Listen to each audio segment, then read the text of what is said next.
കാക്കനാട് ജയിലിലെ റീൽസ് ചിത്രീകരണത്തിൽ പോലീസിൽ പരാതി നൽകി ജയിൽ സൂപ്രണ്ട്. അനുമതിയില്ലാതെ ജയിലിനുള്ളിലെ ദൃശ്യങ്ങൾ പകർത്തിയവർക്കെതിരെ കേസെടുക്കണമെന്നാവശ്യപ്പെട്ടാണ് പരാതി.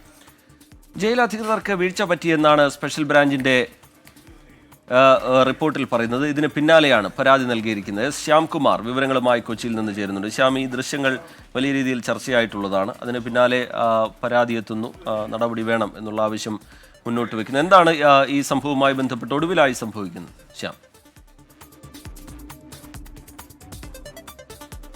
റിജിത്ത്, ഇന്നലെയാണ് കാക്കനാട് ജില്ലാ ജയിൽ സൂപ്രണ്ട് ഇൻഫോ പാർക്ക് പോലീസിൽ പരാതി നൽകിയത്. ആ പരാതിയിൽ പറഞ്ഞിരിക്കുന്ന പ്രധാനപ്പെട്ട കാര്യം ജയിലിനുള്ളിലെ ദൃശ്യങ്ങൾ അനുമതിയില്ലാതെ ചിത്രീകരിച്ച് പുറത്ത് ഉപയോഗിച്ചു, അത് റീൽസിനായി ഉപയോഗിച്ചു.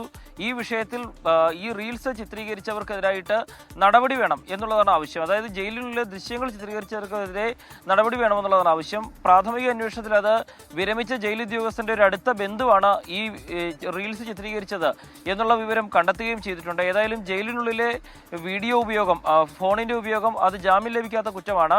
ഇൻഫോ പാർക്ക് പോലീസ് ഇതിൽ ആരെയൊക്കെ പ്രതികളാക്കി കേസെടുക്കുമെന്ന് അറിയേണ്ട കാര്യമുണ്ട്. നേരത്തെ ഇതിൽ 3 പേർ, 2 പേർ അത് ക്രിമിനൽ പശ്ചാത്തലമുള്ള ആളുകൾ ജയിലിലെത്തിയത് വിവാദമായിരുന്നു. ഇതിൽ ജയിൽ വകുപ്പ് അന്വേഷണം നടത്തുന്നതിനിടെയാണ് ഇപ്പോൾ കാക്കനാട് ജയിലിലെ റീൽസ് ചിത്രീകരണവുമായി ബന്ധപ്പെട്ട് പോലീസിലേക്ക് പരാതി എത്തുകയാണ്. തുടർന്ന് അന്വേഷണം വേണം എന്നുള്ള ആവശ്യം മുന്നോട്ട് വെച്ചിരിക്കുകയാണ് ജയിൽ സൂപ്രണ്ട്.